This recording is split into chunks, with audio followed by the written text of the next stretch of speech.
the Parliament, and after you, Madam Ambassador, a few words, and then we proceed to our main guest. Please. Yes, thank you very much, Jo. Shri Ravi, Shankar, welcome on behalf of the Parliament. It's an honor to have you here. I am excited personally.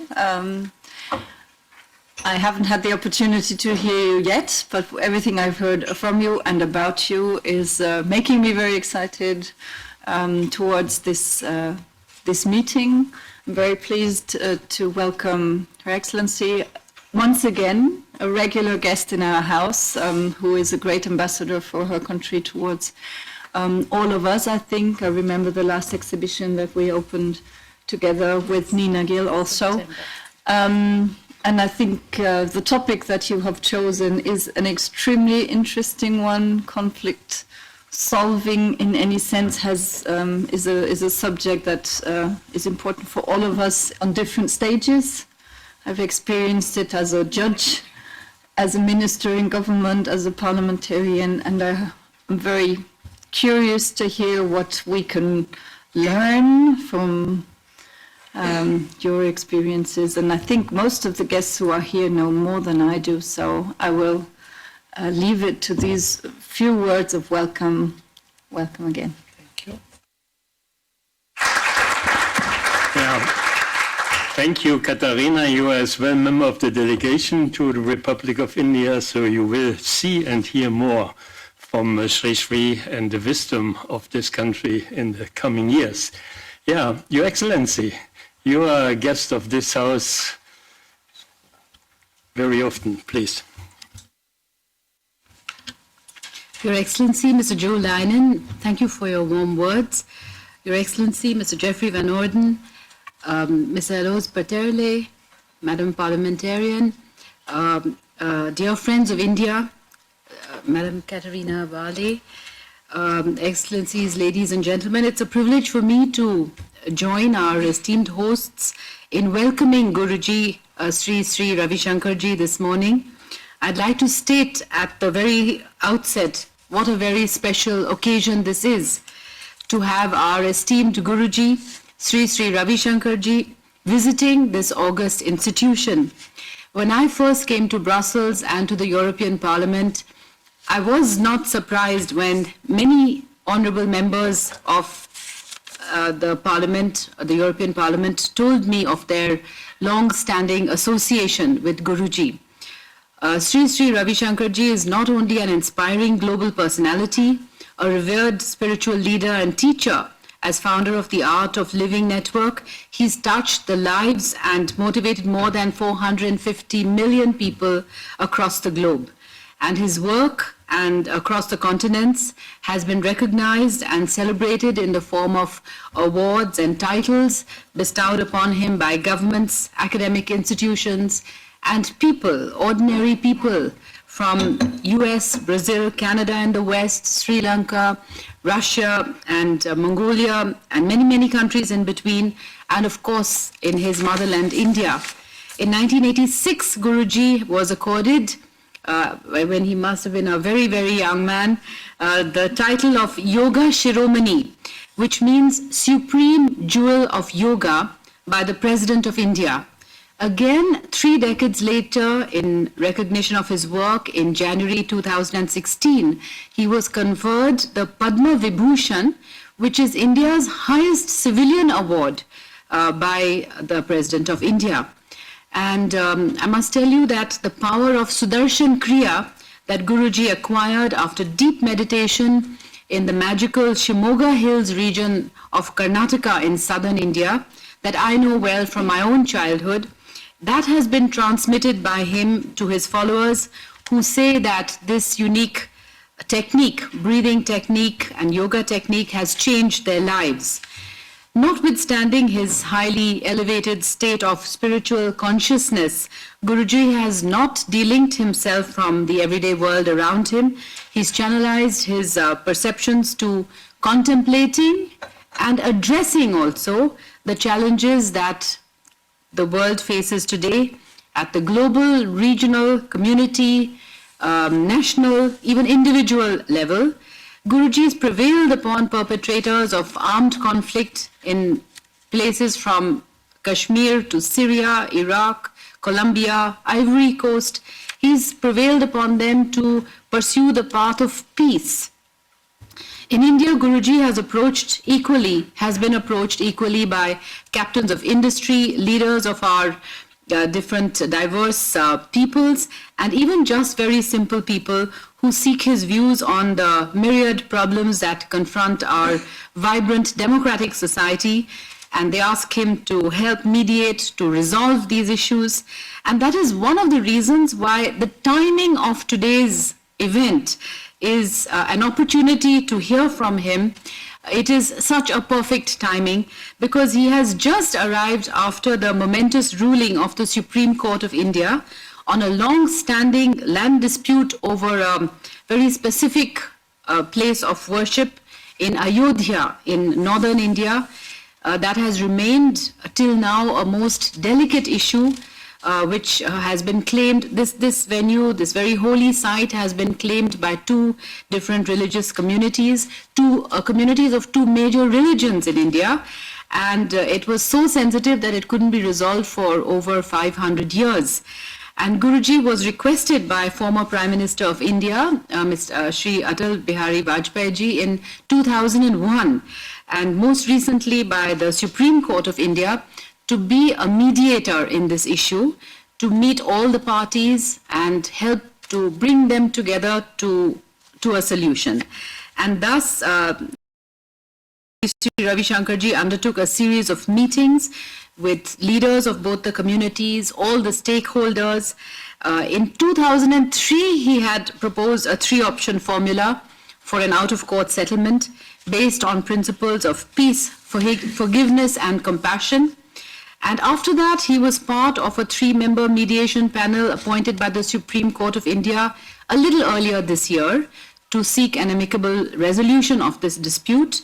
And this was a 4-month-long process, followed by hearings by the Supreme Court for a marathon 40 days, and then this momentous judgment, which was special because it was a unanimous judgment of our apex court on November 9th, just last Saturday.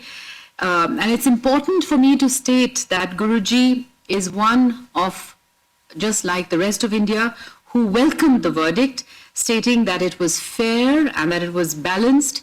So he's here fresh from all that, and I'm sure that I speak for us all when I say that I hope he will share with us his views on that issue and on the other aspects of meditation, the way he contributed to the resolution of this issue, but the efficacy of meditation in mediation.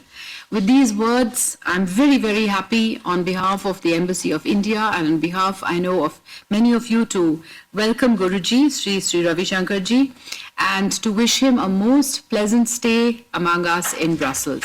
Thank you.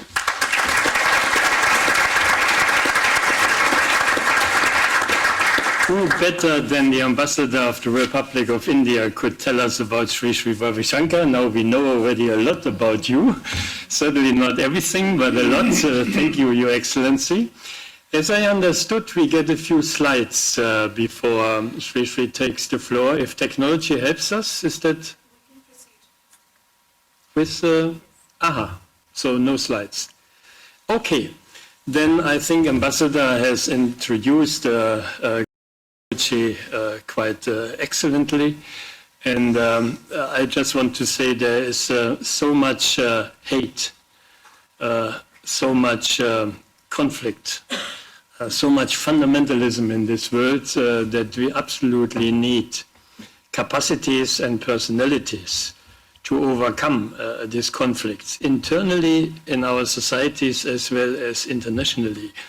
And therefore, I think we are really experiencing a good moment to hear from Sri Ravi Shankar what has been done and how to do it, and what others could do, because he alone cannot bring peace to the world, but he is certainly one of the eminent personalities who has contributed to peace in this one world. So Sri, No slides, but your words, please.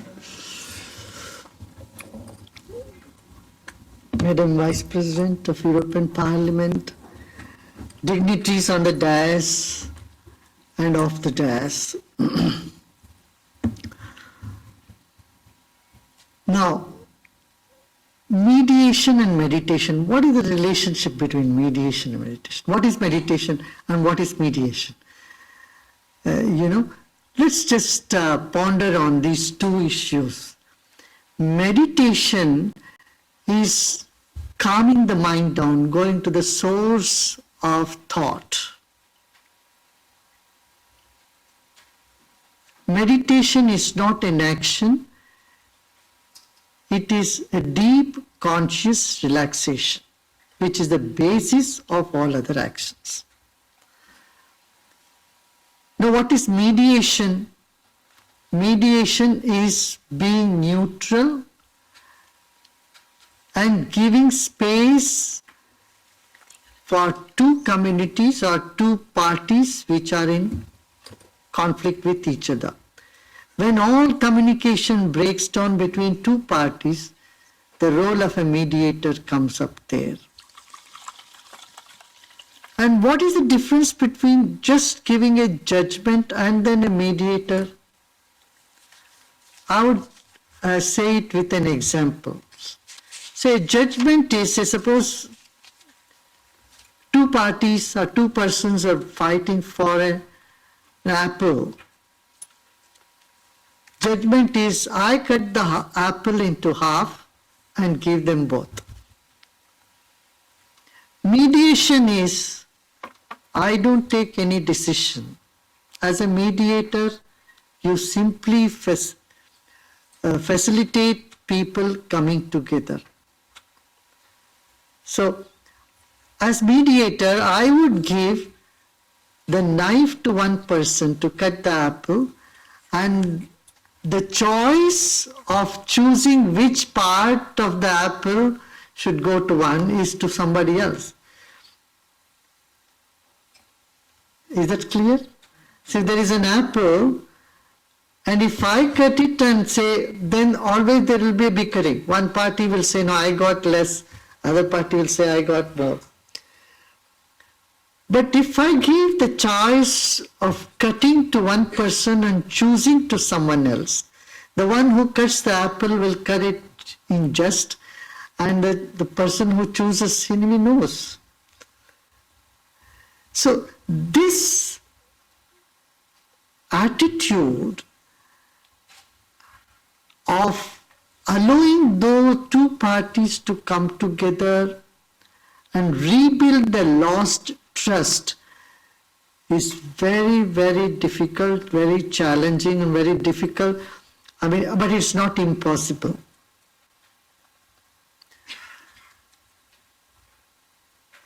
To do this, first we need to be in a very calm, serene state. For others to listen to you, first you must listen to the party. First, what I would say is, in both the parties, in one party, you have to sit with them and listen to them before you try to make them listen to you. So once you listen to them, give a good hearing to them, then they open to listening to you. But for this, the person need to be in a very calm state of mind. Have a lot of patience. In the recent Ayodhya case, we used to sit in the morning after breakfast around 9 o'clock, and the meeting would go almost the whole day with lunch break about 45 minutes. And then we go till 8 o'clock. And this was the very first time that a case, a social, which is of national importance, of a case that's between two faith groups or religions, was put under mediation. Never before in the history of the world this has happened ever. mediation has happened between just two parties, either corporate or through property rights and all this.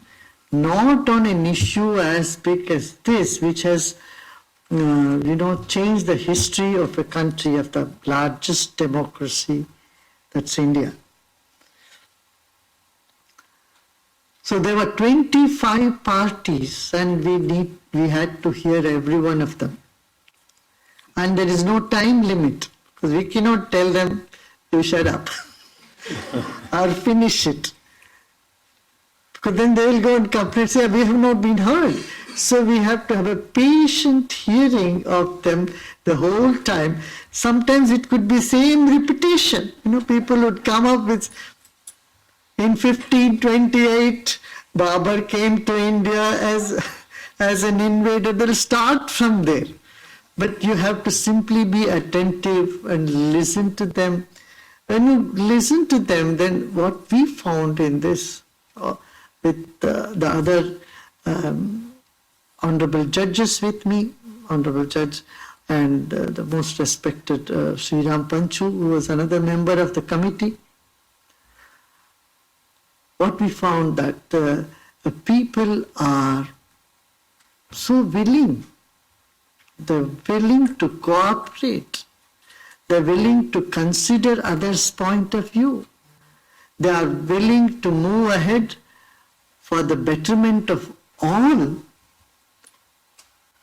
An atmosphere of cordiality was generated. On this we met many spiritual leaders, hundreds of spiritual leaders, religious leaders from both sides. And all that contributed to creating an atmosphere of acceptance, of give and take, and of moving forward. And we are very proud today on those settlement details that we submitted to the Supreme Court. They went on with further judgment and gave the judgment which has been welcomed by one and all, and an issue which was burning. 71 wars were fought, small and big, on this issue, but last so many centuries was put to rest, and the people of both communities are celebrating. Similar situation was in Colombia. My experience in Colombia I would like to share. I received an honor by the President of Colombia, Santosh. After that we had a just 5-minute handshake meeting, but that meeting lasted for about an hour. In that meeting, the President expressed his concern about the law and order in Colombia and how every day the FARC are bombing and disrupting the normal life of people. They were just a couple of days back, they had blown away the television tower, and then the telecom towers. Then the water connection to the city was disrupted.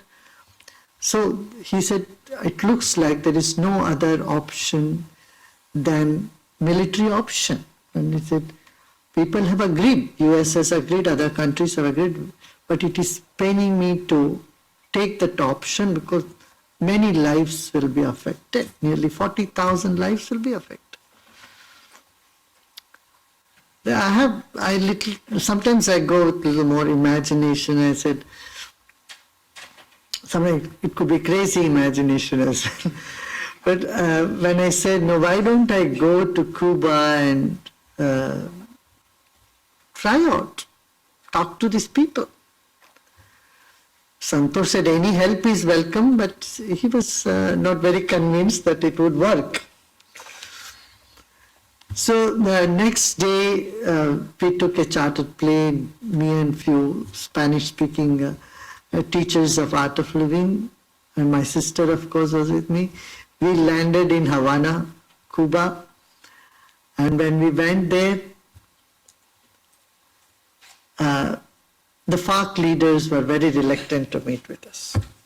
They said, because we don't believe in any religion or spirituality or anything. We don't even meet them. We believe in the Marx theory, leftist. That's our philosophy, so we're not interested in meeting. But somehow they ended up coming to Havana University that evening, where I gave a talk and a small session on meditation. Though not the top leaders, the second ring of leaders came. And that same night, they sent a message to me after that evening session that they would like to meet with me the next day. So the next day when they came, they were advising me. They said, you should go and talk to the government of Colombia and ask them to stop the atrocity on us. I heard them. I said, I know you're also the victims here. In this war, nobody is a culprit. You are a victim, and they are also victim. Then we continued with our dialogue with them for the next 3 days. To make the whole long story short, we had few minutes of meditation on all 3 days. They loved it. They enjoyed the meditation. Then they had more hearing afterwards. They could understand the principle of non-violence. I told them, you see, I agree, you are not having fun in the forest being gorillas. You are not having party there. You are fighting for your survival. You are fighting for a cause.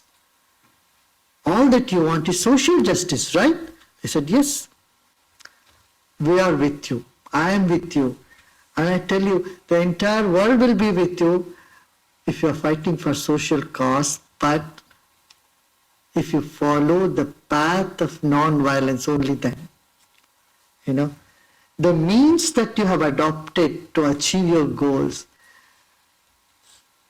does not justify, because you are using violence as a means to achieve your goal, which you are not going to.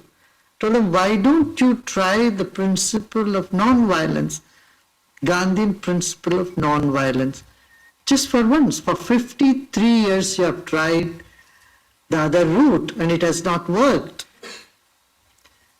You know what the response was? It will be hypocritical to say we will now adopt non-violence. No, we cannot do that. I just smile at them. I let them think on it, what they said.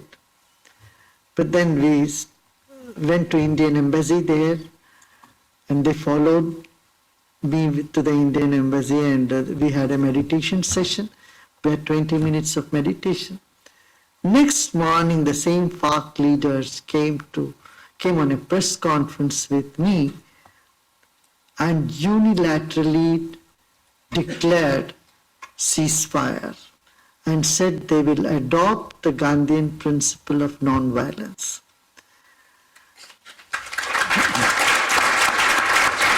Now, when this news came, neither the Colombian government nor the press believed it, because they thought this is too good to believe and too simple to believe. A complicated issue, and these people, the commander-in-chief of the FARC, coming on a platform with me, and I know this must be their gimmick of reorganizing or buying out time or something, and it cannot be true. This is what they concluded. But time spoke the truth. A month later, realized that these people, kept their commitment to me. And a year later, they formed political party, came to mainstream politics. That time they invited me to inaugurate their political party from India. I said, no, I would send you best wishes from where I am. So, but they sent me a note saying, as we promised you, that we are starting a political party and fight out for our rights through politics. Why I'm saying this is, meditation changes our mindset from perceiving things from a stressed mind, stressed perspective, to bringing more clarity in perception, in observation, and in expression. I think this is very important, whether it's for the mediator or for people who are in conflict, to take few moments to reflect on themselves, to meditate, to relax. You might have seen there are a number of research papers that have been published from United States of America, from India and other parts of the world, the benefits of meditation, how it changes the structure of the brain, how it impacts the gray matter in the brain. All this, I don't want to go into detail, we don't even have time to go into that. Okay. I think we're running out of time, so we can do a short meditation if you wish. Otherwise, then I'll open the floor for questions. What do you think, Joe?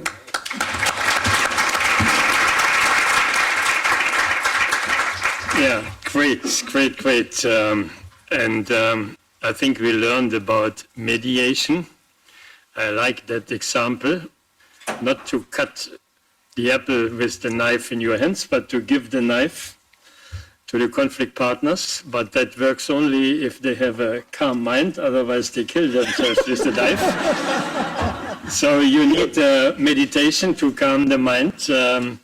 And I think you agree, when the rebels in Colombia love to have meditation, we all love to have meditation with you as well. Would be great to have a short session with you before others come in. Sure. Fine. Yes, I'll do so. Okay, sit back and relax. Let's sit back and relax.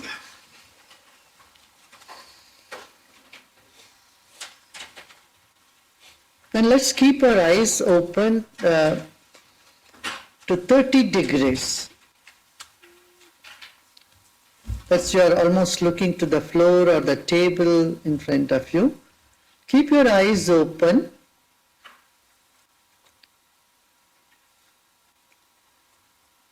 And let's keep our body still. For just 2 minutes. As you keep your body still, some itching, twitching, or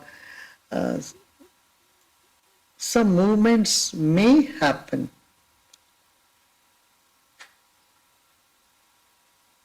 Never mind those movements, voluntary, involuntary movements of the body. But let's keep our body still and our eyes are fixed on the table or anything just in front of us. Eyes open only to 30 degrees.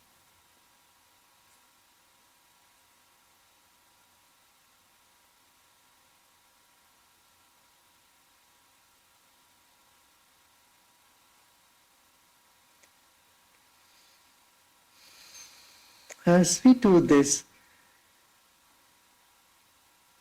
we may feel our breath.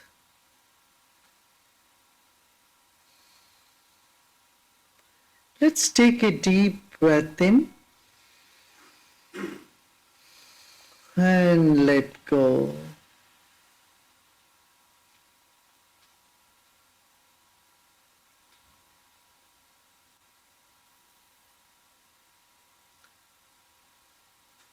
Let's become aware of the space around the body.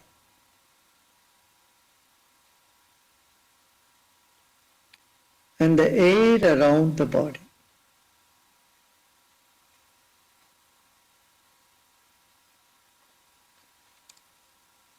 Let's relax our shoulders. Our eyes are still open, but fixed. Gaze is fixed in one spot. Our body is still. Our gaze is frozen. Our breath is moving in rhythms this moment.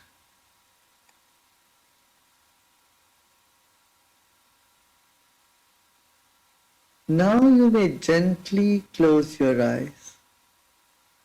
Almost like a ritual, gently close your eyes.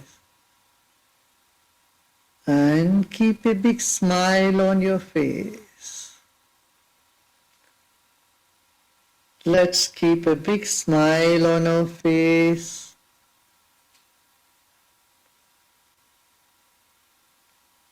And let go and relax.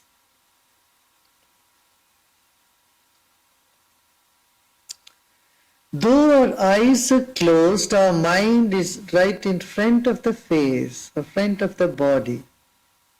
Just notice this phenomenon. Our eyes are closed, but our attention still remains in front of the body.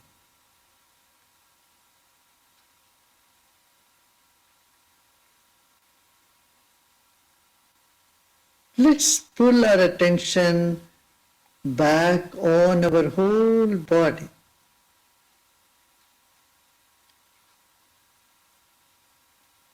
From in front of the body to bringing your attention to the whole body and then to the back.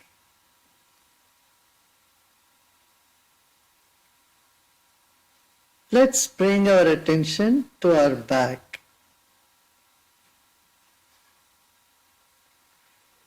Become aware of the space behind your head.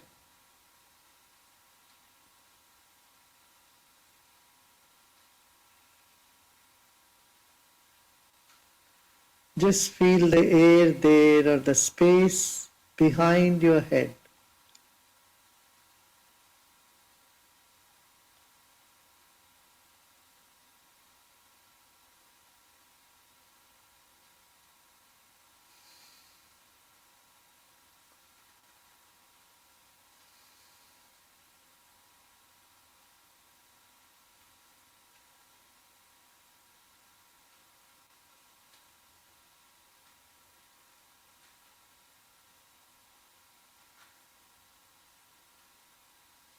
The breath is flowing naturally with certain rhythm. Let it be.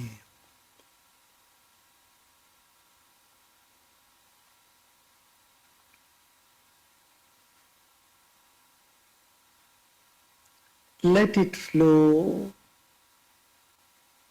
Just keep your attention behind your body. Become aware of your back, shoulder blades, back of the neck and the back.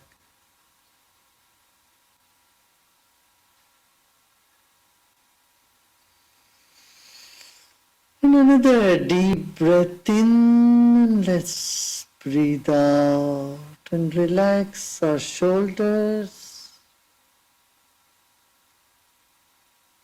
and arms.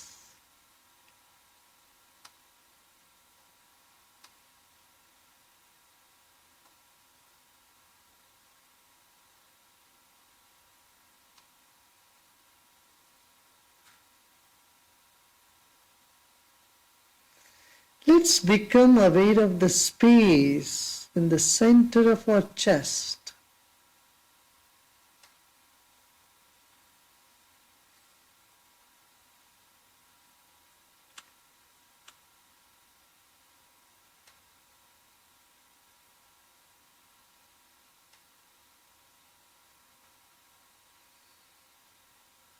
Now let's take our attention to the top of the head.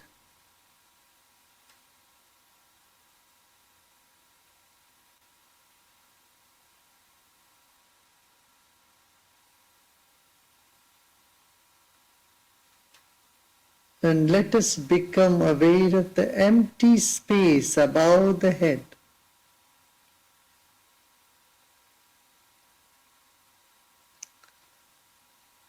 Now just let go of all your efforts.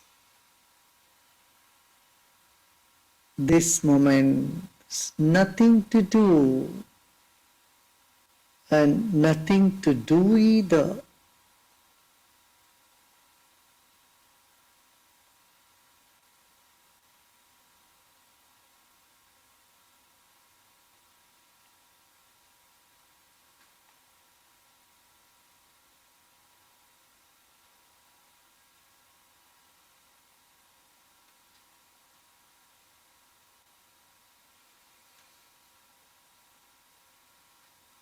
If thoughts are coming, just let them come.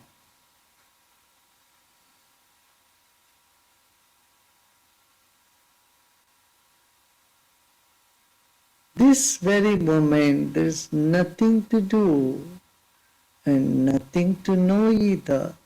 So just relax.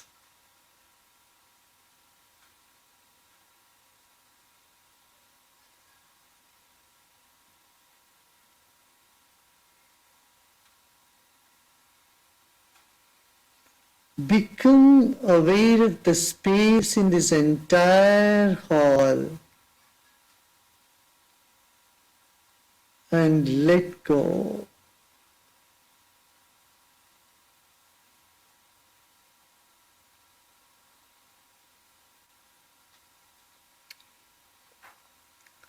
Let us let go of all our efforts.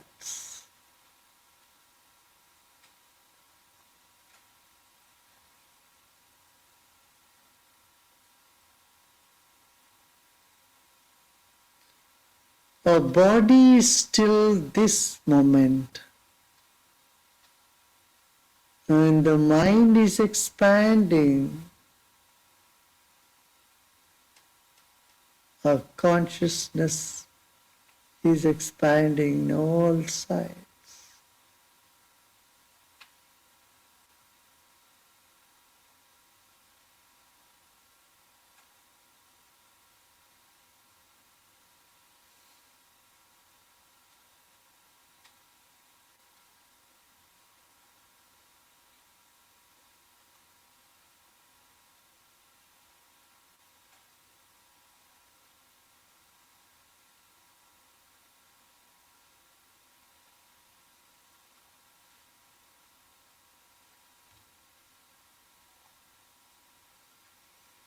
You are peace. You are peace.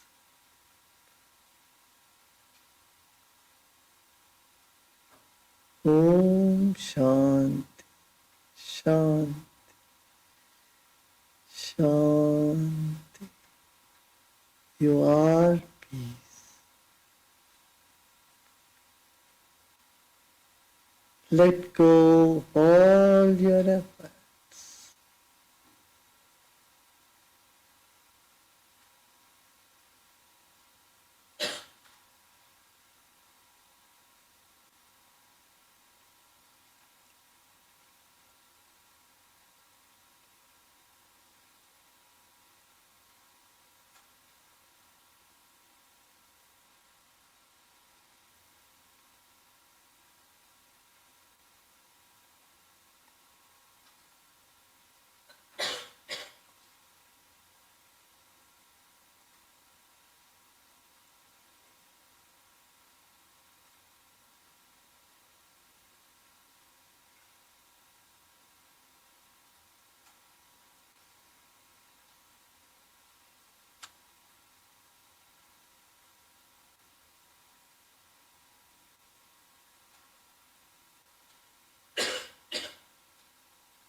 A body is like the wick of a candle, a mind is like the glow all around it.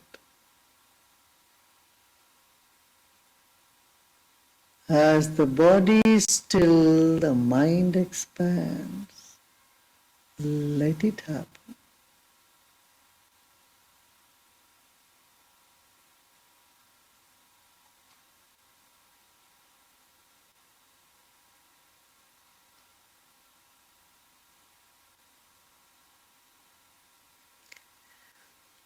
Let's become aware of the space, the total space in this room, and relax.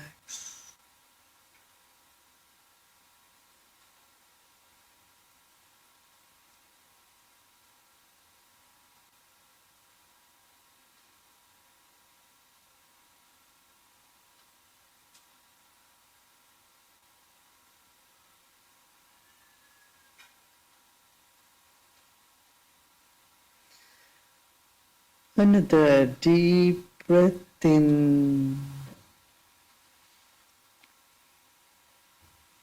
and let go.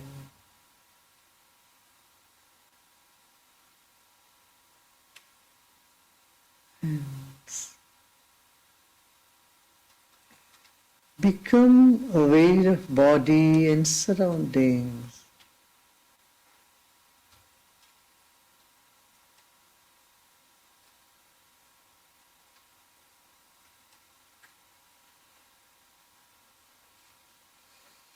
And slowly and gradually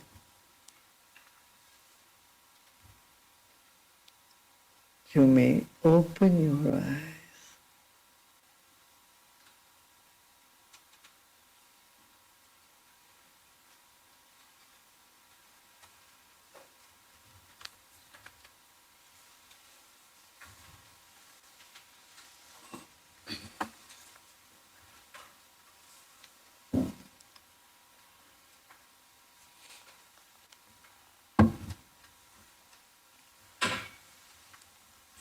Wow.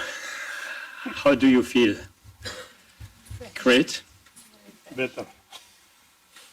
Fit for the rest of the day? The power of meditation. Thank you so much. And I think indeed meditation has the soft power to change the world. And we are happy that this wisdom of India is spreading more and more around the world.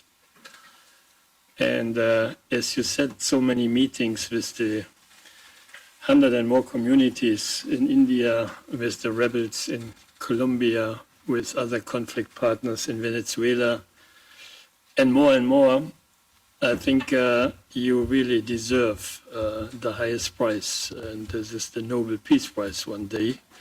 I would hope that you get it. Yeah. Now, I just want to welcome as well, you mentioned it, your sister. Welcome. And your nephew, Arvind, are you in? Are you here? Are you? Yeah, right, yeah.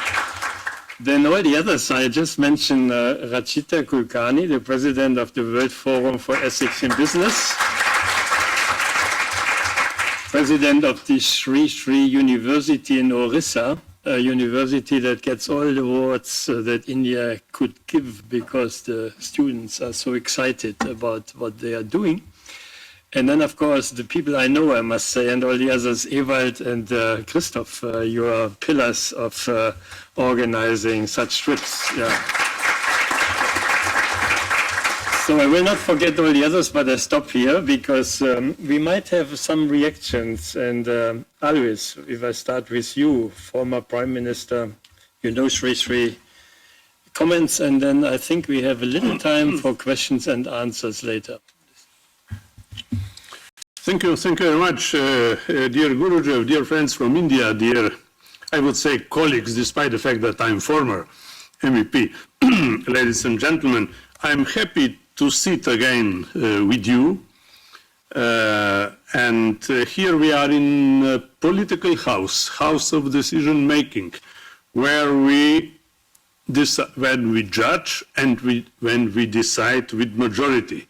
Each day we know winners and losers. And we know also the limits of politics. And I'm very grateful to you that you shared not only technique, but also Indian, I would say, ancient wisdom of India. And I would like to use this opportunity to congratulate you publicly for your achievements. I remember when we spoke about Colombia, very few people believed that this was possible, but it happened because somebody came with another light. No, not with judgment, but with something else in his head and his heart, I would say. We were celebrating 2 days ago 30 years of the end of the Berlin Wall.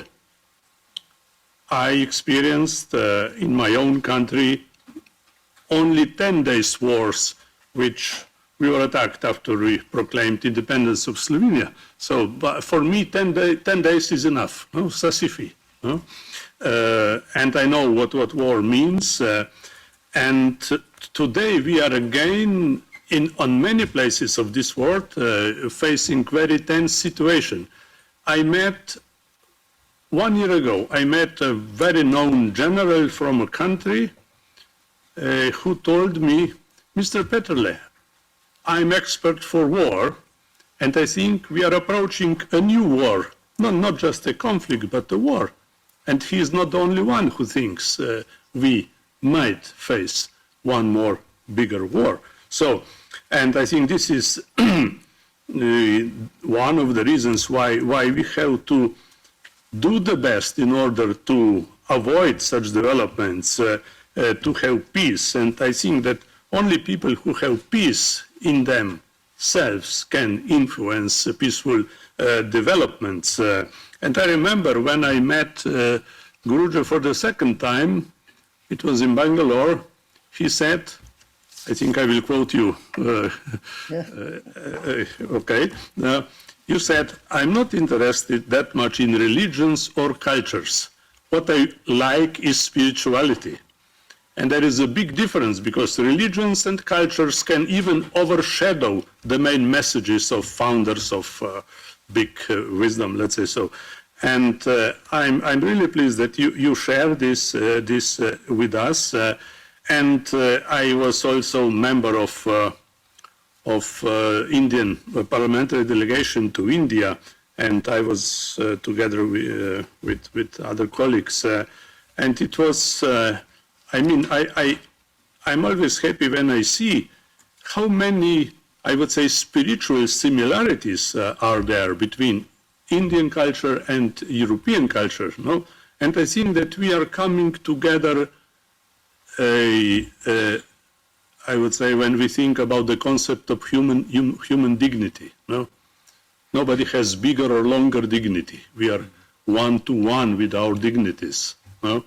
And identities. And I think that this is what Europe, or founding fathers of the European Union, decided to agree before the first treaty on coal and steel, all community was signed. And I think that 30 years after the fall of Berlin Wall, we have to reconsider what does it mean to respect human dignity of everybody on this continent and in this world.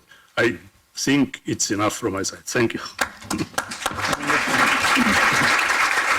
Thank you, Alvis. You experienced 10 days of war. And when I had visitors groups, always somebody asked me, what is all this costing, this translation? And I said, look, this will not cost in 100 years more than 1 day of war. And then there are no more questions. So I think there are other ways to communicate than by guns and by fighting. So, Dace, Latvia, and you had a peaceful revolution. And you come in with your thoughts, please. Your Holiness, friends of Sri Sri, friends of India, it is also my great pleasure to meet you at the European Parliament in my new capacity. Indeed, last time we met in Riga in summer 2018, when as a Minister of Culture I welcomed you to the nationwide Song and Dance Festival, which gathered together 1/3 of nation, and you were among our dear guests. Your visit to Latvia was very important to our people, to people which have been seeking peace and harmony in themselves and in the world around them. Like today, you reminded us an ancient truth, actually, that peace we can sort and cultivate, first of all, in our minds. And calm mind we constantly have to work on. I believe that roots of culture of peace we can find in many countries and cultures. But we need to find new ways to reconnect with them. We need true leaders to inspire us. And we found one strong leader in your personality. Your Holiness, when I was a little girl, I grew up in Latvia, behind the Iron Curtain, under the Soviet regime. We had little information about the world, about the outside world. It was censored, it was limited, it was controlled. But basically we received information about India from very colorful Indian movies. But in spite of this very narrow horizon of our world, I managed to learn about an outstanding personality, a true legend of your country. It was Mahatma Gandhi. Soon we experienced our own nonviolent resistance, which in Baltic countries is called Singing Revolution, and it opened to us new opportunities. And my first visit to India was on your invitation to take part in the World Culture Festival, and I am deeply thankful for this wonderful experience, for opportunity to be among 3 million people, to be among so diverse cultures, and I'm truly looking forward to next festival, and thank you very much for your cultural leadership. Thank you. Thank you for having me in Riga. It was wonderful to see, everyone participated in that cultural festival of Riga. The entire country was dancing and singing in the streets, led by the president and the prime ministers and all the ministers.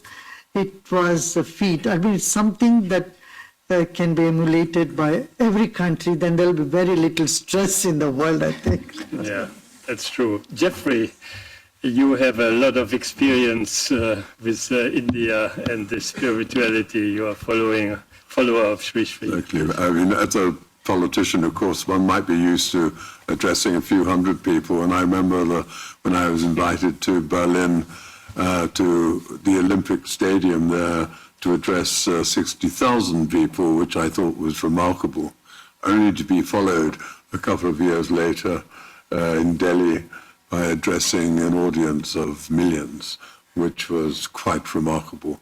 And I have to say, for all the years that I've known Sri Sri, that he always finds goodness in every human being.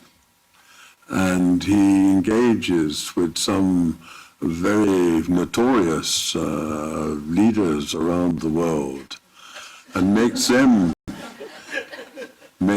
realize, I think, the goodness within themselves. And what he's told us about his encounters with Maduro in Venezuela.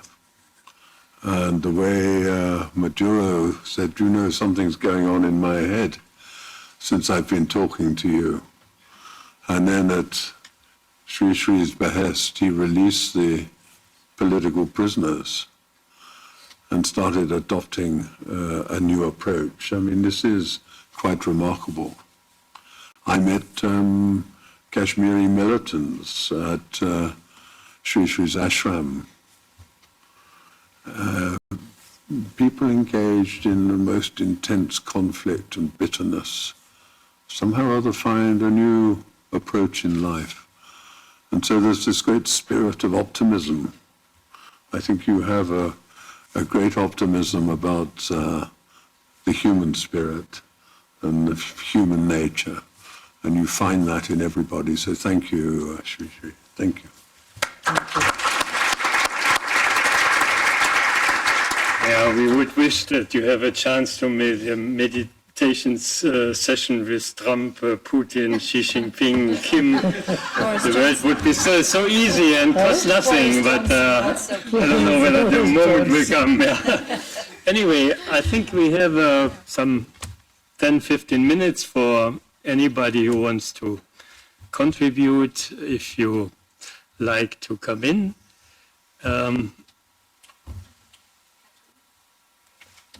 Katharina, yeah.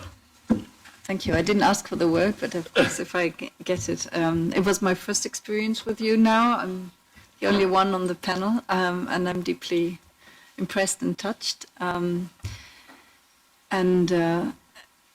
Having dealt with mediation on a very, very small scale, as I mentioned, I used to be a judge, and as a judge, your education is to decide on conflicts, and it is exactly as you describes it. If you make a judgment, if you're lucky, one is happy. Sometimes both are unhappy, but very rarely both are happy. And that was the reason why I entered this mediation education, which was a way in which German courts wanted to alter the way of solving conflicts. And it was for me a great experience already on this very small scale to open up for what is behind it, because I think that is the secret, to listen so well that you find out why do they need this? Why do they need this conflict? Why are they not able to settle it by themselves? And if you are in a court, you have, I remember I had a family there, I had a brother and a sister, and as a judge you start with setting the case and you say, okay, so we're here together and you are brother and sister, and the man said, no, she's not my sister. And I said, what? Are you adopted, or what do you mean? And no, she's not my sister anymore. And you know, these conflicts are in a state where everything is so where nobody sees the way out. And to listen and to see why do they need this conflict, and what is a different way. I mean, sometimes it's not even giving them enough. Sometimes it's one says, well, you've had the apple the last 3 times. It's just my turn. So, and the other might say, okay, you're right. I had it the last 3 times. You're right. So you have it now, but I have it then again the next time. Okay. You can find all sorts of different solutions. And if it is possible to lift this to this scale of peace, I mean, this is what we all are looking for, aren't we? And where we all stand there and say, why do these people need this? I mean, why do they have to go on and on and on? Everybody can see that this is not the way out.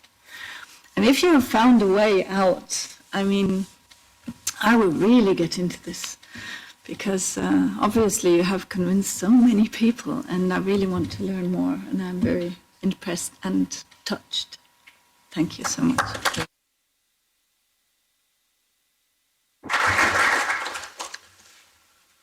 You are invited to contribute if you like, or ask questions. And before forgetting, I as well want to thank Christine and this part of the organizing team. Christine, you did a huge work as well. Applause for Christine. Yes, I saw ladies first. Yeah. You ladies first, yeah, please. All right. Good afternoon to all distinguished members. The youth are the future. So what would be your message to the youth so to approach mediation and peace for the future?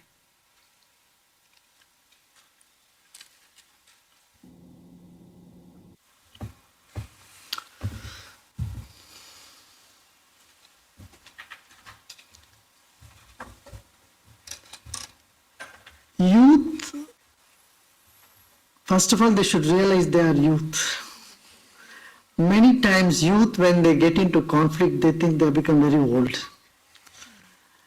They forget that they have a huge, big future, and they forget they are resilient, they forget they have power and energy to manage anything. See, conflicts arises when you don't realize you have the power. Or rather, you think you have power and really don't believe in it. So it's the weakness in a person that make him susceptible for emotional upheavals. If someone finds inner strength, then they can think, they can hear with a calm mind, and then they have confidence that things will go their way. But when they lack it, when they lack this sense that justice will be done for them, and they're emotionally unstable, then they feel injustice has done to them. And most of the conflict, it is the victimhood that takes a big toll. People feel they are wronged. And then they try to see that, they inflict the pain on the others. So here again I would say the youth should first of all believe that truth will always win. Second is they have the power. And third is they should have patience. People who have patience doesn't seem to have power, and people who have power don't have patience. But if they have both power and patience, they can really make any mediation successful.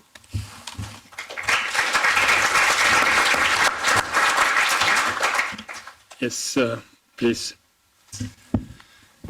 Dear Guruji, do you think that Europe can help you in this intention of you and the big support you're giving to the people of Venezuela to bring peace to Venezuela? Do you see that Europe can help you, or European Parliament, in this? Because so far, maybe the protagonists have been very antagonic.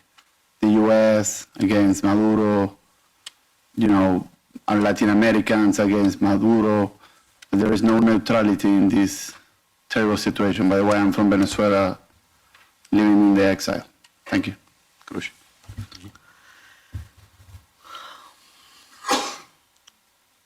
In Venezuela, there is a very peculiar issue that the opposition is not united.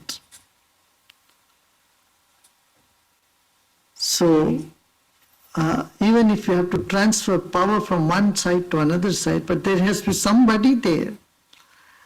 So, when I was talking to Mr. Guaido, the president of the assembly there, I asked him, okay, who you think can manage other than Maduro? If Maduro has to relinquish tomorrow, who you think can replace him? You know what he said? He just smiled and Jesus Christ. That means he says there is not one person could manage, because Maduro holds 38% of the population there. And opposition is not united. Now, I would leave it to the European Parliament members. They are very wise. They may have great ideas how they can contribute in bringing people together there. instead of telling somebody you just quit and run away from your country, rather than giving the person a fair hearing and a respectable exit, what I would say. And exit should be very respectful, so that everybody feels safe, and in this sense, just sanctions alone will not help. It has helped to some degree. It was necessary to put the pressure, but if it continues for too long, the population will lose faith in the governance. If general population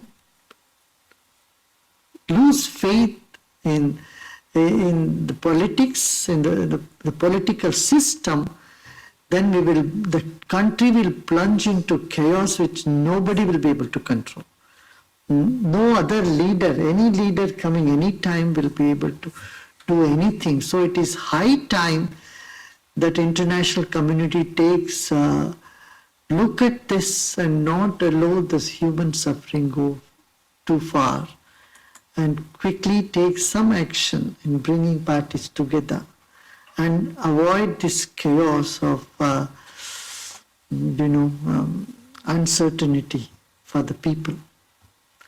We should see that the general population does not, I emphasize this once again, does not lose faith in the political system, and they don't take law into their hands. This is important.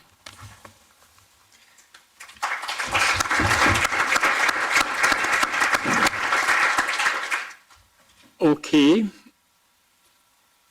I think that was a wonderful session with you. We all learned a lot about mediation and, of course, the underlying power of meditation. We are now clearing this room for the usual parliament session where everybody has the knife in his pocket, and as you said, there are winners and losers, so you should stay and have your aura and spirit that there are only win-win situations and not the losers and winners. That's what one always feels on decisions, that the ones are winning, the others are losing. Anyway, you are continuing your journey through Europe. I think tomorrow you go to Rome. Yes, Vatican. If I'm not wrong, you see the Pope. Yes. So another high-level event to spread the idea of peaceful living together in this world. So I wish you all the best for your stay in the next days on this continent, but I know that you are global, you're universal, you're eternal, I would say, your thought. And therefore, I thank again you on the podium in your respective functions, you that you have not been disoriented by the cancellation on Friday and you came, and you, of course, that you honor us again and again in this house, and a big applause to Sri Sri.